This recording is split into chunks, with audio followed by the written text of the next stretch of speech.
নমস্কার বন্ধুরা, লৌকিক অলৌকিক বাংলা চ্যানেলে সকলকে স্বাগত জানিয়ে আজকে আপনাদের সঙ্গে আরও একটি ঘটনা শেয়ার করে নিতে চলেছি। আমি সুদেষ্ণা। আজকে যার ঘটনা আপনাদের কাছে বলবো ঘটেছিল আমারই এক ছাত্রীর বাড়িতে, মানে ফ্ল্যাটে। কিছুদিন আগে ওই ছাত্রী আমার কাছে এসেছিল প্র্যাকটিসের জন্য, তার মাকে সঙ্গে নিয়ে। তো ঘটনা প্রসঙ্গে নানা কথাবার্তা হচ্ছিল। ও ওর কাজ করছিল, আমরা একটু একটু কথাবার্তাও বলছিলাম। তার মাঝখানে যথারীতি উঠে এলো আমাদের ভৌতিক প্রসঙ্গ, বা বলা যেতে পারে অলৌকিক কাণ্ড কারখানা। এইসব যখন আমরা আলোচনা করছি, স্বাভাবিকভাবেই আমার নিজের জীবনের ঘটনা আবার ফেরত এসেছিল। এবং সেই সঙ্গে ওই ওনার নাম এখানে নিচ্ছি না, তো আমার সেই ছাত্রীর মা শেয়ার করলেন যে ওদের যে অ্যাপার্টমেন্টে ওরা থাকে, একটা অদ্ভুত ঘটনা ঘটে গিয়েছিল। ওদেরই ঠিক উপরের ফ্ল্যাটে এক ভদ্রলোক তার মাকে নিয়ে থাকতেন। ভদ্রলোকের কিছু একটা ব্যবসা ছিল, ঠিক কিসের ব্যবসা ওরা ঠিক বলতে পারল না, কারণ ভদ্রলোক ভাড়ায় থাকতেন ওই ফ্ল্যাটটিতে। উনি ওনার মাকে নিয়ে ভাড়ায় এসেছিলেন, নিজস্ব কেনা ফ্ল্যাট নয়। ভদ্রলোক রোজ ভোরবেলা বেরোতেন, জিনিসপত্র কিনতেন, বাড়ি আসতেন, মার ওষুধপত্র মাকে খাইয়ে দিয়ে, খাবার খাইয়ে, ওষুধ খাইয়ে বেরিয়ে যেতেন এবং বেশ অনেকটা দেরি করে, সন্ধে পার হয়ে প্রায় রাতের দিকে ফিরতেন। এরম করেই চলছিল।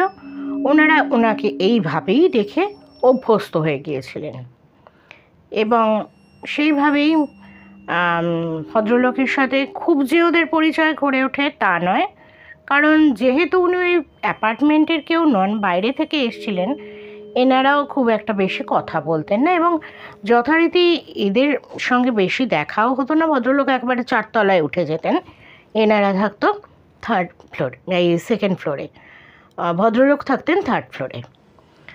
তো ঘটনা প্রসঙ্গে একদিন কিছু একটা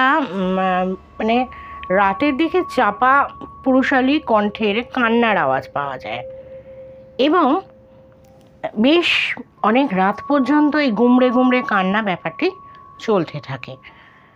তো শীতকাল ছিল, ওনার ওই কান্নাকাটিটা বেশ ভালো, নিচের ফ্ল্যাট থেকে বোঝা যাচ্ছিল যে কেউ একটা গুমড়ে কাঁদছে।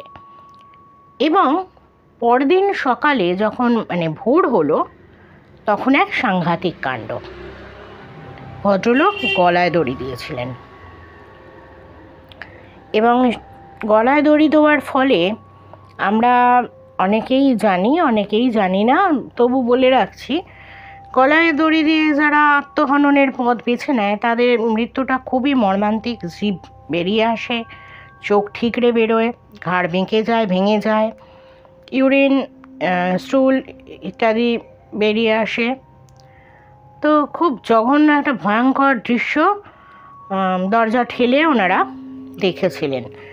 প্রথমেও ভদ্রলোকের বাড়িতে যিনি কাজ করতেন, মহিলা ভোরবেলা আসতেন, তিনি অনেক ডাকাডাকি করেন এবং ওনার বৃদ্ধা মা ঘুমের ওষুধ খেয়ে ঘুমোতেন বলে অনেকটা দেরি করে ঘুম থেকে উঠতেন। ভদ্রলোকই দরজা ফরজা খুলে দিতেন, ভদ্রমহিলা কাজ করে চলে যেতেন।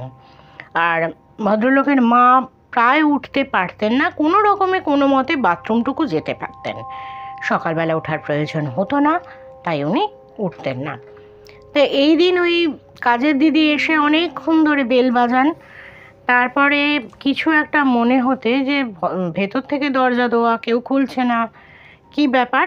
তখন নিচে 3 তলায় ওই আমার ওই ছাত্রীর মা, তাদের ঠিক ফ্ল্যাটের মুখোমুখি আরও একটি ফ্যামিলি থাকতো, জুনেইদ দা বলে একজনের, জাকির দা থাকতেন ওই ফ্ল্যাটের উল্টো দিকে। তো জাকির দাকে ডেকেছিল ওই কাজের দিদিটি। তো উনি ওপরে গেলেন, গিয়ে অনেকক্ষণ ধাক্কাধাক্কি করলেন, কেউ খুলল না। তখন উনি বললেন, দেখো এটা তো ঠিক আমার সুবিধের মনে হচ্ছে না, নয় পাড়ার লোকজনকে ডাকি, আর মনে হচ্ছে সঙ্গে পুলিশকেও ডাকতে হতে পারে। তো ফ্ল্যাটেরই বেশ কিছু লোকজনকে উনি প্রথমে ডেকেছিলেন, সবাই মিলে ডাকাডাকি করেছে, ধাক্কাধাক্কি করেছে, বেল বাজিয়েছে, যথারীতি দরজা খোলবার কোনো লক্ষণ কেউ দেখতে পায়নি।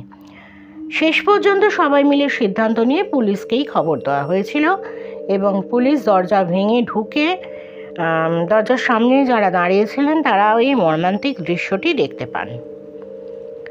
কারণ ওপরের ফ্ল্যাটটি মানে ডাইনিংটি খুবই অল্প জায়গা জুড়ে, পাশের ঘরে ওনার মা তখনও ঘুমোচ্ছেন এবং তারই পাশের ঘরে তার পুত্র ওরকম ঝুলন্ত দেহ সবাই মিলে দেখতে পেল এবং সে এক বীভৎস দৃশ্য।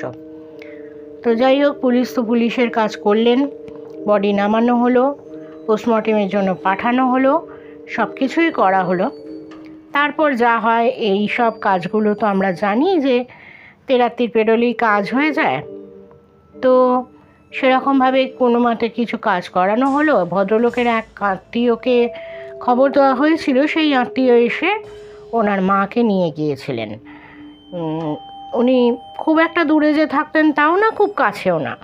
তো ওনার মাকে কিছু বলা হয়নি, বলা হয়েছিল তোমাকে নিয়ে যেতে হবে, দাদা অসুস্থ, দাদাকে হসপিটালে ভর্তি করতে নিয়ে যাওয়া হয়েছে। কি হয়েছে ওনার মা অনেকবার জিজ্ঞেস করেছিলেন, তখন ওনারা কিছু একটা বলে দিয়েছিলেন। তো যাই হোক, ভদ্রমহিলাকে নিয়ে চলে গিয়েছিলেন সেই আত্মীয়টি। এরপর যেটা শুরু হয়েছিল সেটা অনেক সময় আমরা শুনে থাকি, কিন্তু এই ভদ্রমহিলারা নিজেরা সেটা প্রত্যক্ষ করেছিলেন এবং শুনেছিলেন। রোজ রাত্রি হলেই ঠিক মাঝরাত্রির থেকে একটা চাপা গুমড়ে গুমড়ে কান্নার শব্দ প্রতিদিন শোনা যেতে লাগলো। তার সঙ্গে শুরু হলো রান্নাঘরে ঠুকঠাক দুমদাম বাসন মাজার শব্দ, কখনো কখনো একটা গুমগুমানি চিৎকারের আওয়াজ, কেমন একটা অদ্ভুত মিশ্রিত শব্দ, কখনো বাটনা বাটছে, কখনো কুটনো কুটছে, কখনো মিক্সিতে কিছু বাটা হচ্ছে, এরকম নানা রকম আওয়াজ। তখন একদিন জাকিরদা বেল বাজিয়ে আমার এই ছাত্রীর মায়ের কাছে এসে আসলেন আর কি, বললেন, বৌদি আপনার সঙ্গে একটু কথা আছে।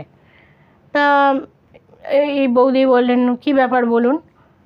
না এটা কি ঠিক করছেন, রোজ সন্ধেবেলা রাত্রিবেলা মাঝরাত্রে আপনি এরকম নানা রকম আওয়াজ করছেন, আমরা ঘুমোতে পারছি না। তো বৌদি বললেন, দাদা আপনি ভেতরে আসুন, এসে দেখুন তো, আপনার কি মনে হয় আমি কি পাগল, মাঝরাত্রি আমি এইসব আপনি যা যা বললেন সেগুলো করব? ভালো করে দেখুন।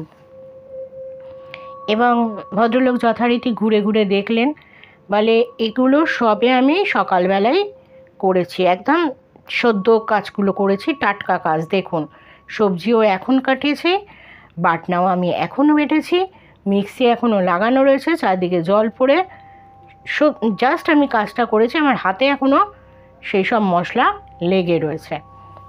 আমার কি মাথা খারাপ? আর আপনি জানেন না যে আপনি যে কথাগুলো বলছেন এগুলো আমরাও শুনতে পাই রোজ। তখন ওই জাকিরদা একটু থতমত খেয়ে যান। তখন উনি বলেন, তাহলে? তখন বৌদি বলেন, তাহলে ব্যাপারটা আমার মনে হচ্ছে ওই ওপরের ভদ্রলোকের কেসটিই হবে, যেহেতু ওইভাবে উনি মারা গেছেন, সেভাবে কাজও হয়নি, মাকেও নিয়ে যাওয়া হয়েছে।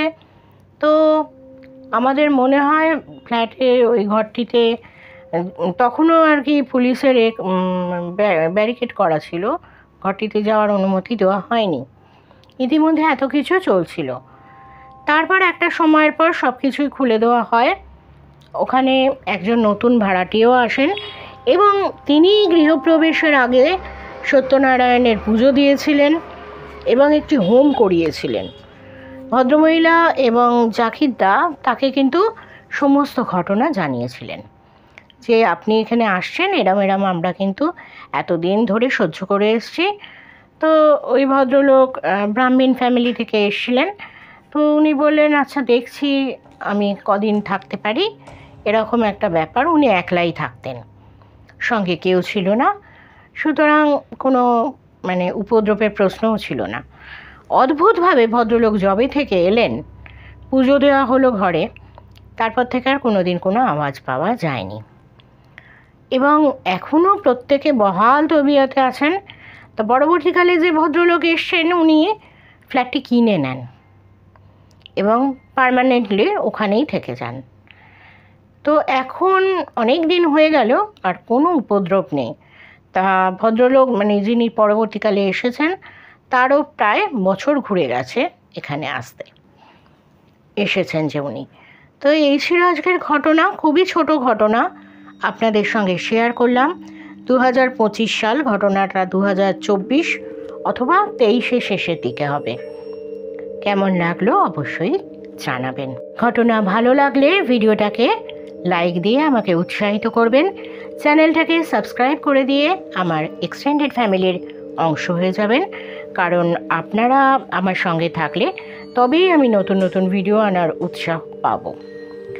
তো আজ এই পর্যন্তই, তাহলে ওই কথাই রইল। আপনারা সঙ্গে থাকছেন, শুনতে থাকুন, ভালো থাকুন, সুস্থ থাকুন। শুভরাত্রি জানিয়ে বিদায় নিলাম। আমি সুদেষ্ণা।